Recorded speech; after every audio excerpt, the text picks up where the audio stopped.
in the heart of Oak Ridge, a quiet suburban town with a history of racial tension lurking beneath its polished surface. 18-year-old Maya Brooks was elated as she drove home in her brand-new luxury sedan. A surprise gift from her parents for her birthday. Her mother, a highly successful real estate developer, and her father, a decorated police lieutenant, had worked hard to provide a comfortable life for her. However, the sight of a young black woman behind the wheel of such an expensive car was enough to trigger Officer Denise Wallace's deeply ingrained biases. Wallace, a seasoned officer with a hardened outlook, had been patrolling with rookie officer James Carter, a young cop still learning the ropes. As they drove past Maya, Wallace's gaze hardened. "Look at that girl," she muttered, her voice laced with suspicion.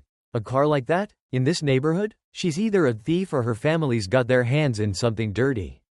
James, though new, felt uncomfortable with the way Wallace jumped to conclusions. "Maybe her parents are just well off?" he suggested hesitantly. Wallace scoffed. "Come on, James. A black kid driving a car like that? Either she stole it, or her parents are in some shady business." Without hesitation, she flicked on the patrol lights and sped forward, forcing Maya to pull over. Confused but compliant, Maya rolled down her window, her hands steady on the wheel. "Is there a problem, officer?" she asked, her voice polite but firm. Wallace ignored her courtesy and leaned in aggressively. "What are you doing in this car?" she demanded. "This is mine," Maya responded, handing over her registration. "It was a birthday gift from my parents." Wallace studied the documents but refused to accept the truth. "I don't buy it," she snapped. "Step out of the vehicle." When Maya hesitated, her frustration evident, Wallace reached for the door handle. "I've done nothing wrong," Maya protested. "You have no right to treat me like a criminal." James, watching from the sidelines, felt a deepening unease. He had seen enough to know this wasn't about law enforcement, it was about prejudice. "Denise," he whispered, pulling her aside, "she has the original documents. Let's just let her go." But Wallace was resolute. "You got a lot to learn," she muttered. "Appearances can be deceiving." Determined to find something, Wallace yanked Maya from the car and began an aggressive search. Moments later, she triumphantly held up a small plastic bag filled with a white powder. Well, she sneered. "Care to explain this?" Maya's face twisted in horror. "That's not mine. I don't do drugs." But Wallace had already made up her mind. "You're under arrest," she declared, snapping handcuffs onto Maya's wrists. James stood frozen, unable to process what he had just witnessed. He had seen Wallace subtly slip the bag from her pocket before finding it. His gut twisted. This was wrong. At the precinct, Maya's cries for help echoed through the station. "Dad!" she screamed as Lieutenant Marcus Brooks stormed out of his office, his heart sinking at the sight of his daughter in cuffs. "What the hell is going on?" he demanded. Wallace, unfazed, responded, "She had drugs in her car. Who knows what your family is really involved in?" Marcus's expression darkened. "You're accusing me of being a criminal now?" James knew he couldn't stay silent. That night, he secretly handed Marcus a video, evidence of Wallace planting the drugs. The following day, an investigation unraveled Wallace's corruption. It was revealed she had been framing black individuals for years while running a secret drug trafficking operation. Public outrage erupted as she was exposed, arrested, and stripped of her badge. As Wallace was led away, Marcus addressed his fellow officers. "We must do better," he said firmly. "Our duty is to serve justice, not corruption." The department vowed to rebuild trust. But for Maya, the scars of that night would remain forever. Lieutenant Marcus Brooks had always believed in the justice system, in the principles of fairness, law, and order. But that belief was shaken to its core as he watched his 18-year-old daughter, Maya, sitting behind bars, her tear-streaked face a mixture of shock and devastation. He had spent years upholding the law, only to see it weaponized against his own child. Officer Denise Wallace, the woman responsible for his daughter's humiliation, stood smugly in the precinct, fully convinced she would get away with her crime.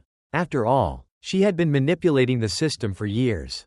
What she hadn't counted on was James Carter, the rookie officer who had silently recorded the entire encounter.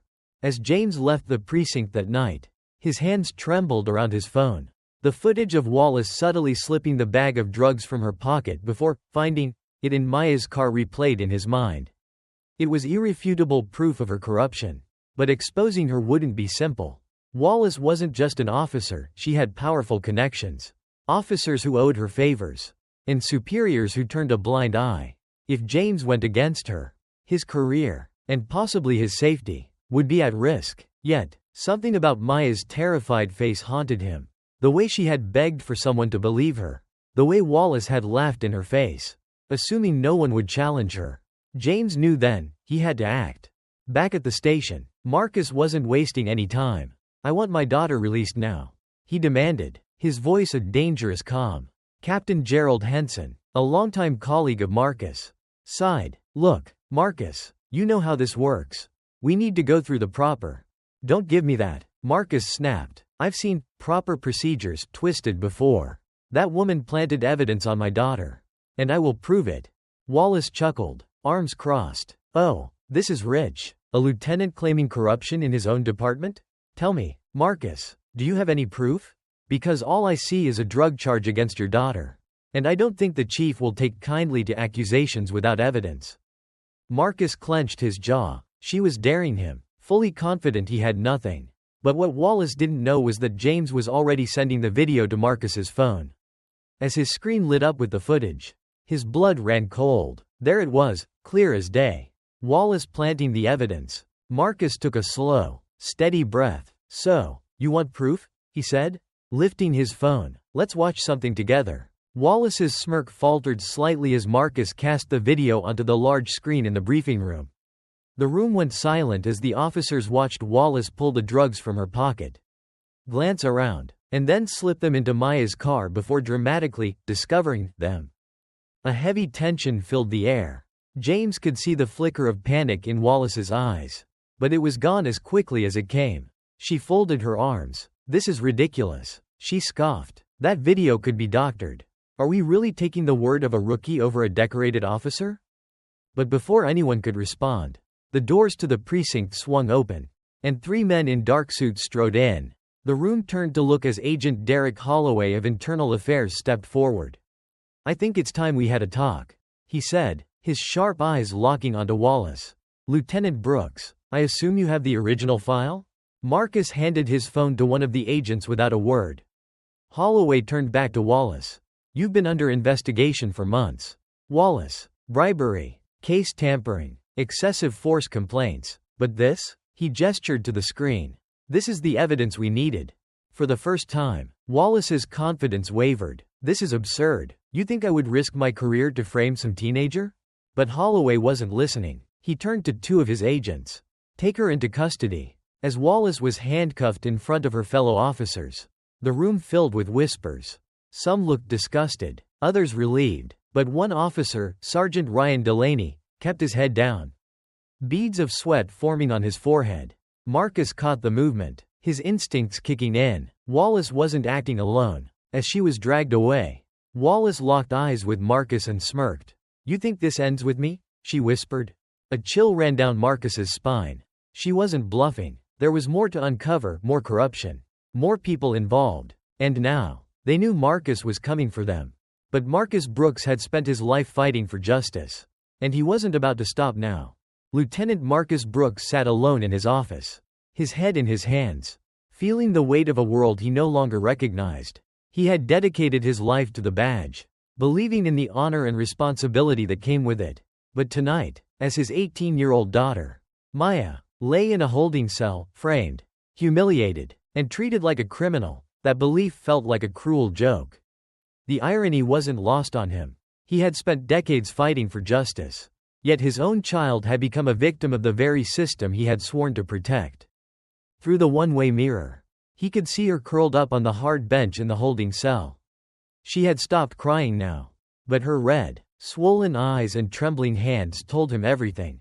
His strong, fearless daughter, the girl who had dreams of studying law, who had once told him she wanted to follow in his footsteps to make the system better, now sat there, betrayed by the very institution she had admired. The rage that boiled inside him was unlike anything he had ever felt. He had seen injustice before, but never this close, never in a way that shattered his own family.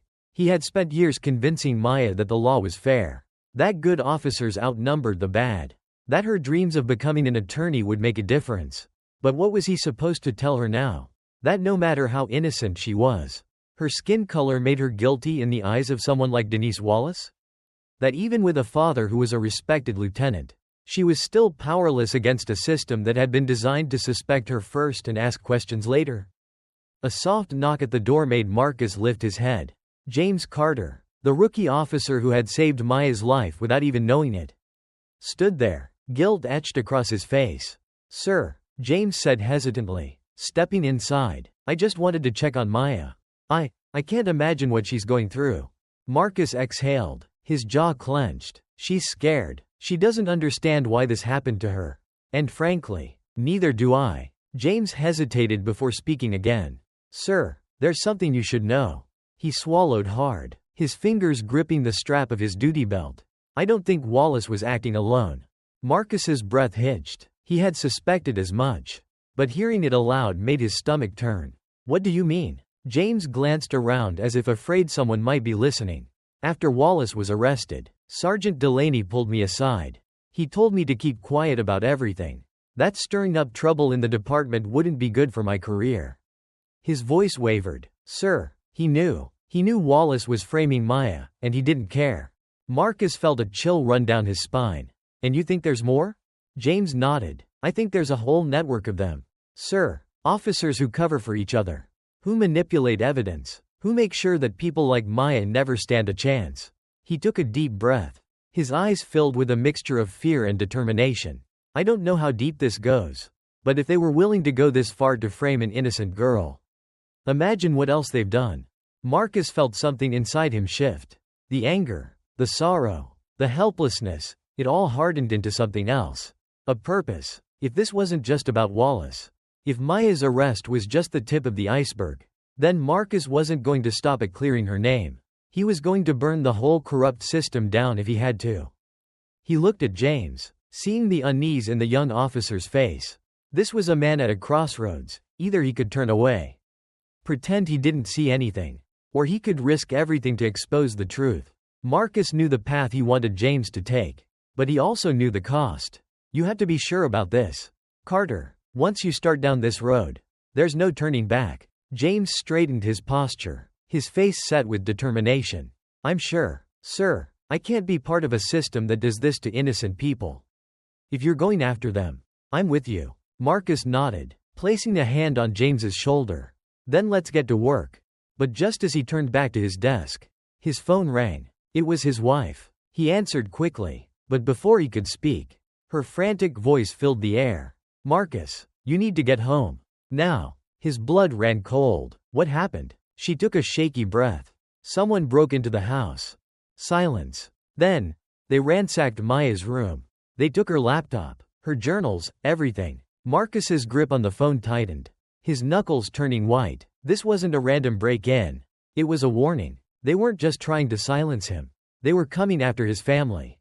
As the realization settled in, Marcus knew this wasn't just about justice anymore. This was war. What happens next? Who else is involved in the corruption? How far will Marcus go to protect his family? Let me know your thoughts in the comments, and stay tuned for the next chapter. The fight is just beginning. The night air in Oak Ridge was thick with tension as Lieutenant Marcus Brooks sat at his desk, replaying the video over and over. His daughter, Maya, had been framed. He had suspected as much from the moment he saw Officer Denise Wallace's smug expression at the station. But now, he had undeniable proof. Across from him sat Officer James Carter, the rookie cop who had risked his career by secretly filming Wallace as she planted the bag of drugs in Maya's car. His hands were clenched, his knuckles white. "Sir, I had to do it. I couldn't stand by and watch." James admitted, "I knew something was wrong the moment she pulled Maya over." Marcus exhaled sharply, his mind racing. He had served on the force for over 20 years, he had seen corruption. But never had it hit so close to home. "You did the right thing, Carter," he said finally. "But Wallace isn't acting alone. I've had suspicions for a long time. She's protected by someone higher up."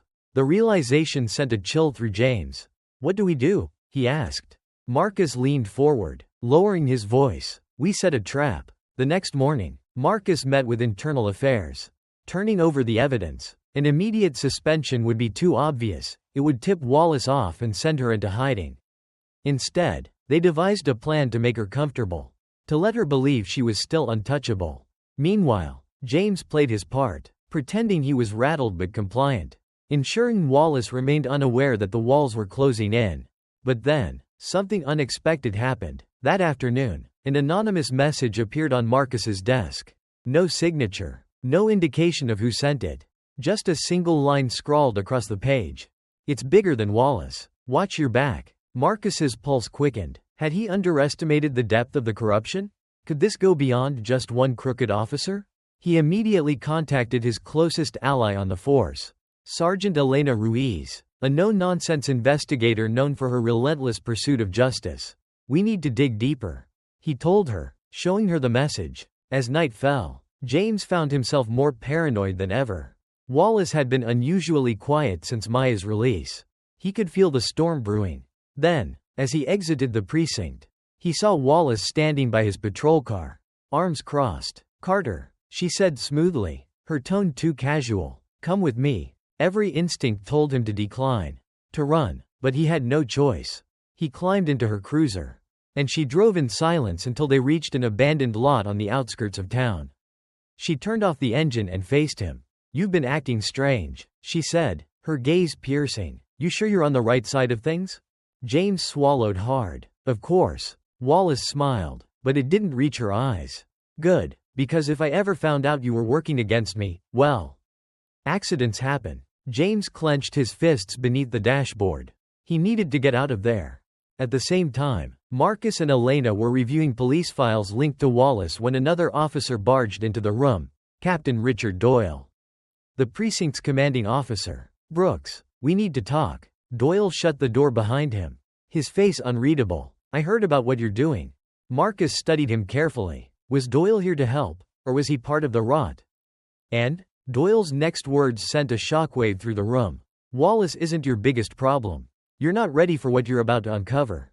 Elena leaned in. "Then tell us, who else is involved?" Doyle hesitated. Then, his expression hardened. "If you keep digging, you might not like the answer." Before Marcus could respond, a loud explosion rocked the building. The three officers hit the ground as the windows shattered. Smoke filled the air. Marcus's heart pounded. He knew this wasn't random. Someone wanted to silence them. And now, they knew, they were up against something far bigger than just one corrupt cop. The explosion rattled the police precinct, sending shards of glass flying across the room as Lieutenant Marcus Brooks shielded his face. The deafening blast left his ears ringing. But even through the smoke, he knew this wasn't random. Someone was sending a message. As officers scrambled for cover, his mind raced. Had he pushed too hard? Had exposing Officer Denise Wallace triggered something bigger? He had been prepared for backlash. But not this. Sergeant Elena Ruiz coughed as she pulled herself up. This wasn't just intimidation, she muttered, her eyes scanning the damage. Someone wanted us dead. Across town, Officer James Carter sat frozen in Wallace's patrol car, her words still hanging in the air like a guillotine.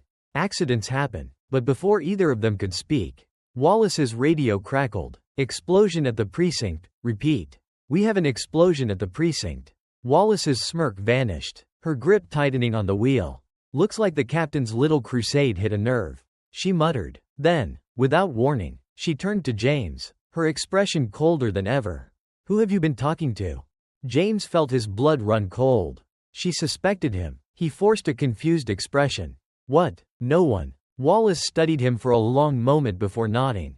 "Good. Because if I find out you've been playing both sides." She didn't finish the sentence. She didn't have to. Back at the precinct, Marcus fought through the chaos, making his way outside to see a sight that made his heart sink, his daughter, Maya, standing by the barricades, her face stricken with worry. "Dad," she called out, pushing past a few officers to reach him. Marcus pulled her into a quick, tight embrace. "You shouldn't be here," he murmured. "It's not safe." But Maya wasn't leaving. Not after what had happened to her. "Dad, I need to know the truth. Is this because of what Wallace did to me?" she asked, her voice shaking. Before he could answer, his phone buzzed. A blocked number. He hesitated before answering. A distorted voice came through. "You're digging too deep. Brooks, drop it, or next time." It won't just be a warning. Marcus felt a slow burn rise in his chest. They had already tried to ruin his daughter's life. Now they were making threats? His grip tightened around the phone. Who is this? Click. He exhaled, fists clenched. Someone high up didn't want Wallace's crimes coming to light. But what if this wasn't just about her? What if she was only a piece of a much larger operation? Elena approached, shaking her head. The blast was remotely triggered. Someone inside this department tipped them off. Marcus's stomach twisted. A mole. The corruption was deeper than he thought. He turned to Maya, his heart aching at the fear in her eyes. She had always looked up to him, believing in justice, in the badge, but now, she had seen firsthand what happened when the system turned on its own. That's when an idea hit him: if they were being watched, they needed to set the trap somewhere unexpected. The trap is set. Marcus turned to Elena. We need to take this out of the department's hands. Internal affairs isn't safe. She nodded. Agreed, but we need undeniable proof. Marcus looked at Maya, then at James, who had just returned from his ride with Wallace. His face pale. James, Marcus said carefully, I need you to do something dangerous. James swallowed hard. I'm in. Marcus explained. They were going to feed Wallace false information. Make her believe Marcus had found something bigger than just her crimes. Something that could take down everyone involved.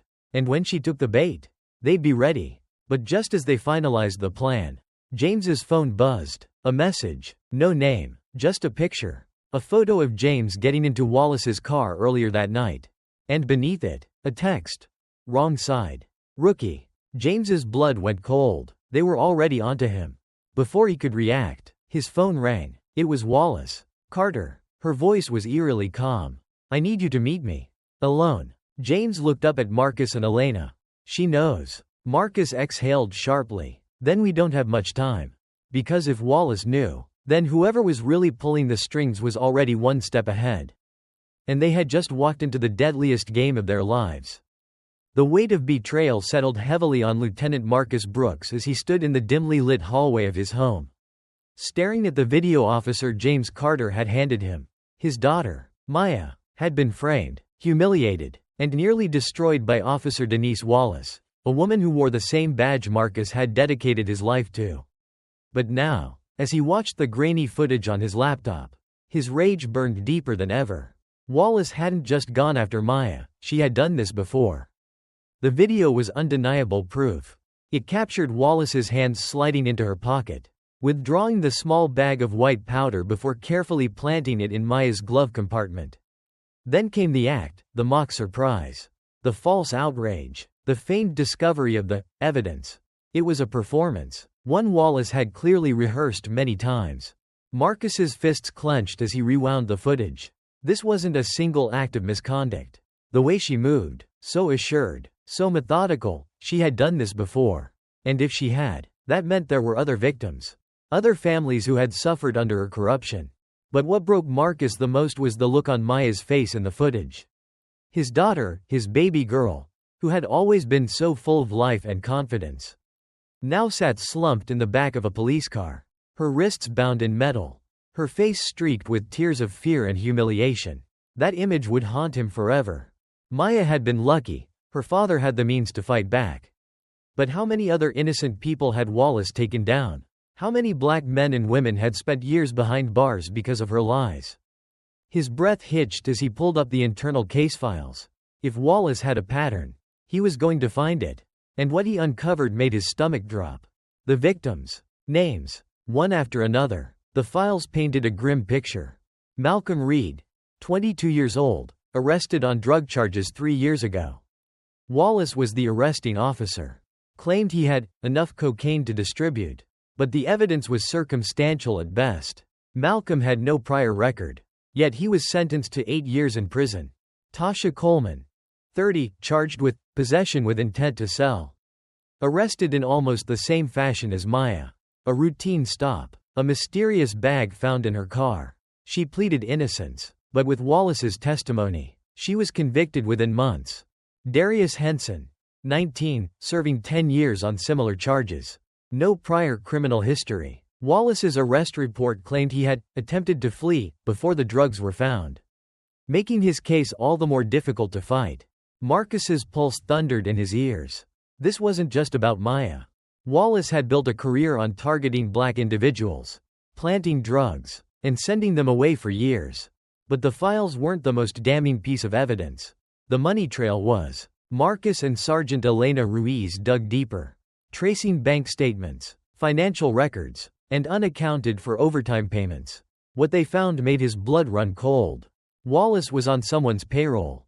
A string of off-the-books deposits, thousands of dollars at a time, linked her to a larger drug trafficking network operating within the city.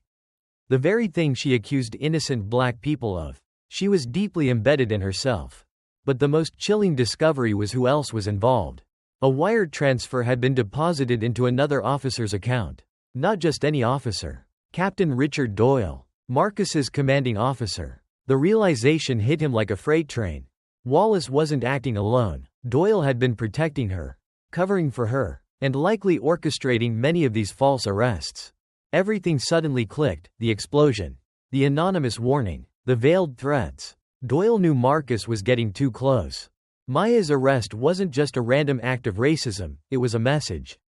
A warning to stay out of their way. Marcus's hands shook as he looked at the overwhelming evidence.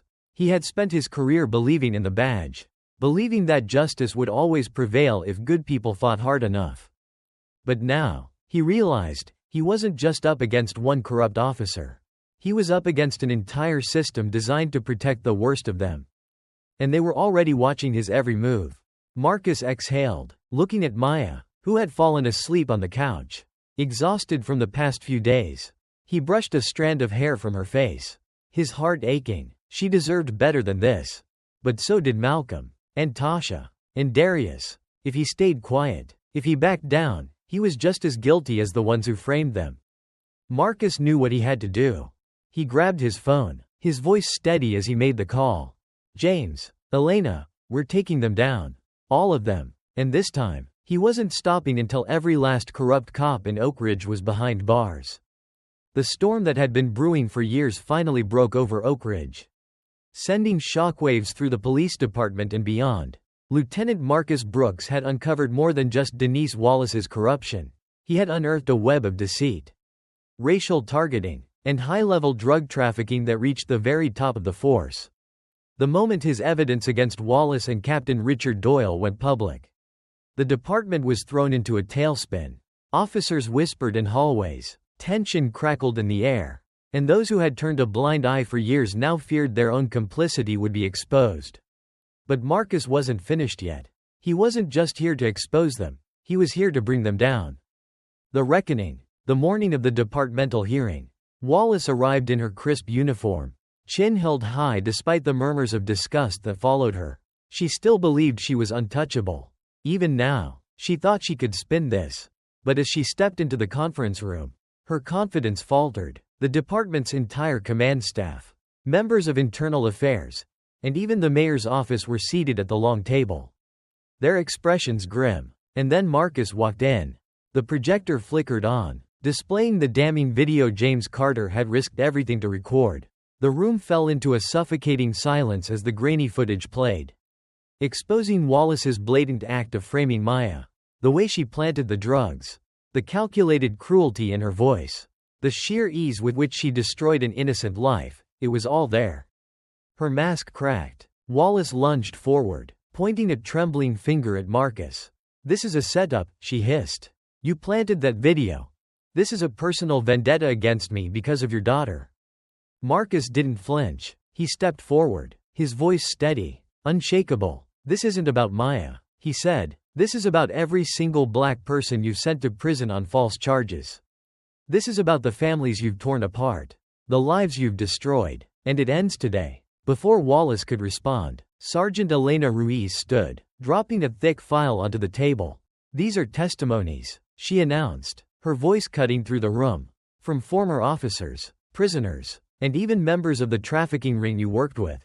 You didn't just frame innocent people. You worked for the criminals you claimed to be fighting." Wallace's breath hitched. For the first time, true fear flickered across her face.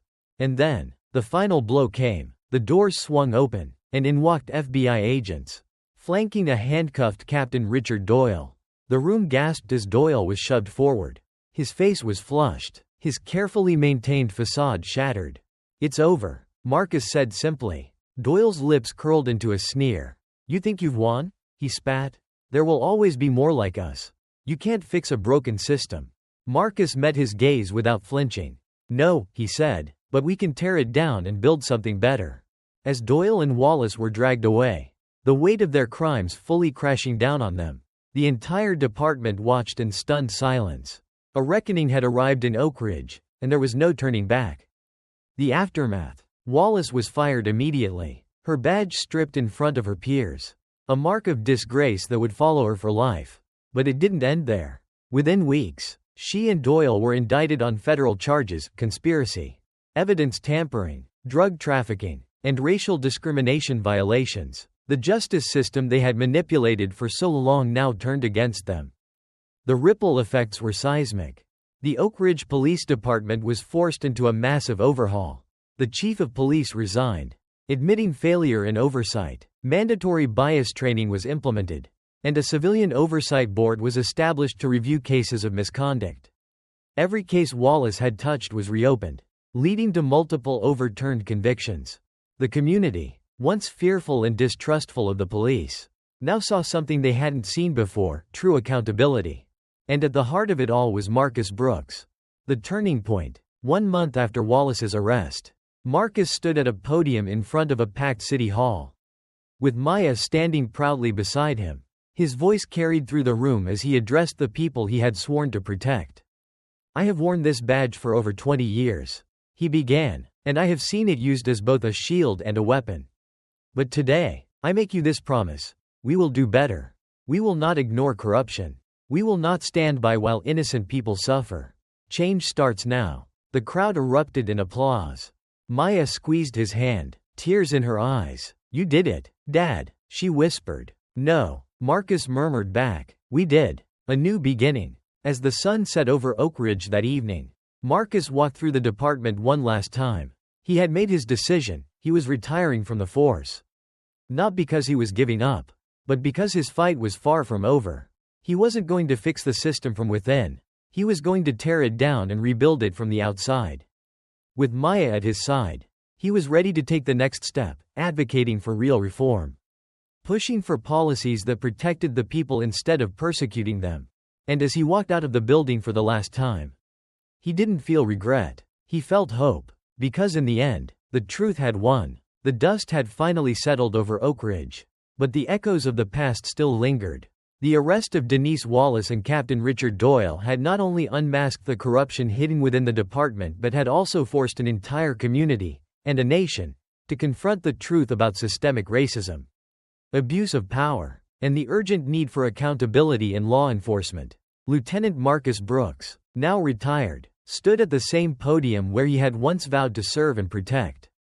But this time, he wasn't wearing a badge. He wasn't standing there as an officer of the law. He was standing as a father, a fighter, and a man who had chosen to speak the truth, no matter the cost. As he looked out at the crowd, community members, fellow officers, activists, and families who had suffered under the very system meant to protect them, he knew that this moment was bigger than him.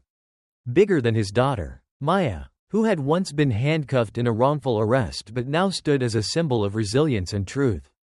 Bigger than Officer James Carter, the young cop who had risked everything to do what was right. Bigger than even Sergeant Elena Ruiz, who had fought against corruption from the inside. This was a moment that belonged to all of them. Marcus took a deep breath. "For too long," he began, his voice steady yet filled with emotion, "we have seen power in the wrong hands. We have seen bad cops hide behind the badge while good cops stayed silent out of fear. We have seen innocent lives ruined, trust broken, and communities torn apart. And for too long, we've been told that this is just how things are."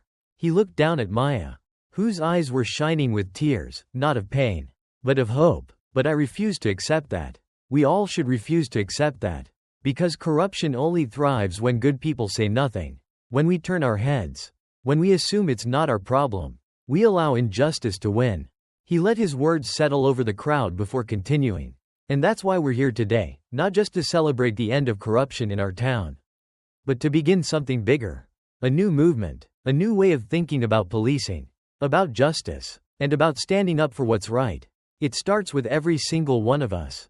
It starts when we say, "Enough is enough." The audience erupted into applause.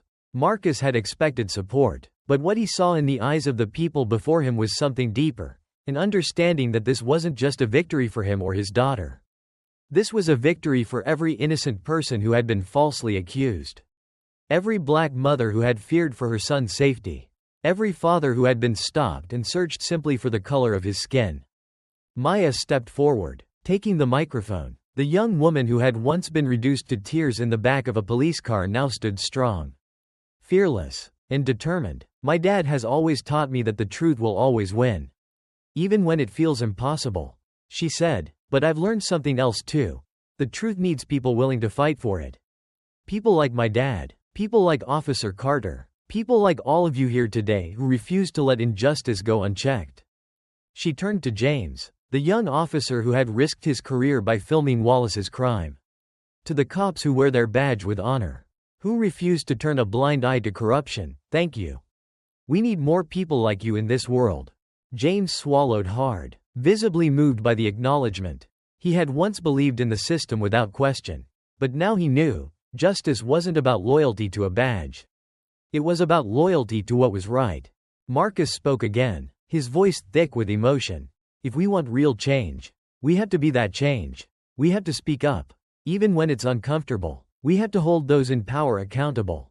Even when it's risky, because silence is complicity. And today, we break the silence." The applause was deafening, but Marcus knew that words alone weren't enough. This moment, this fight, it had to continue. It had to extend beyond Oak Ridge, beyond this case, beyond today. As the sun began to set, Maya looked up at her father. "What now?" she asked. Marcus smiled, placing a hand on her shoulder. "Now," he said, "we build something better." And with that, they walked forward, not just as a father and daughter, but as warriors for justice, for truth, for a world where no one would ever have to endure what Maya had. The lesson we take forward. This story isn't just about Maya, or Marcus, or James. It's about all of us. It's about choosing courage over comfort, truth over fear, and justice over silence. It's about knowing that change isn't just something we ask for, it's something we fight for. And you, yes, you, can be a part of that fight. If this story resonated with you, leave a comment below, share your thoughts, your experiences, your voice, because every voice matters. And don't forget to like, subscribe, and turn on notifications to hear more stories like this, stories that challenge us, move us, and inspire us to be better. Because at the end of the day, justice is a fight we all have a part in, and together, we will win.